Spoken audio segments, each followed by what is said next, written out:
misy fetraikany amin'ny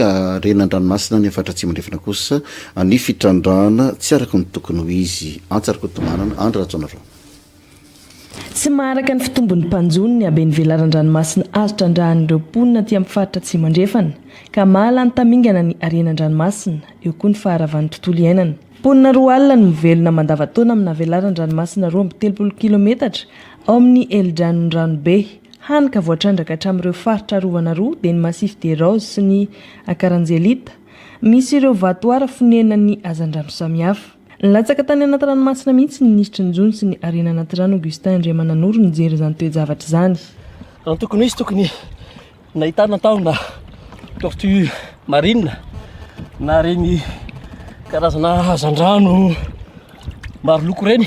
poisson d'aquarium zany de décoration fa efa hitako vitsivitsy mahalana poisson perroquet vitsivitsy nitazako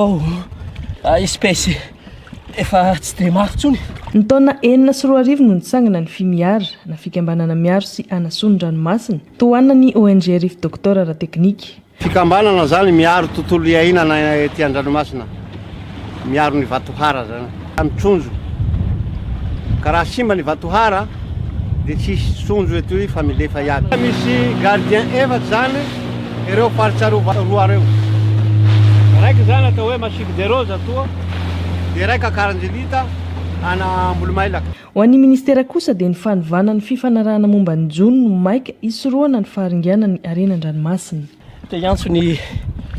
feon'ny fieritreretantsika rehetrarehetra tokony andraikitra ambony eto amin'ny tany sy ny firenena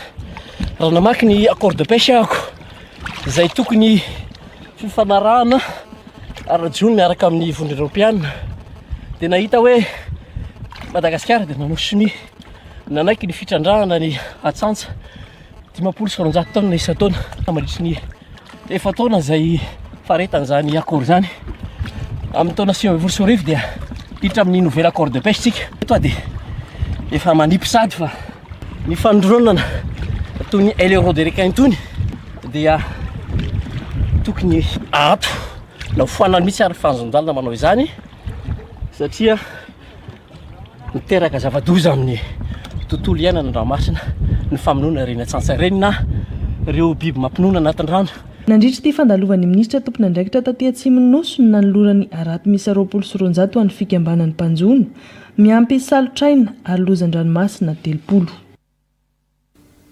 Hafa kely indray zany ny interview nataon'ny namana mpiara-miasa tamin'ny Toliara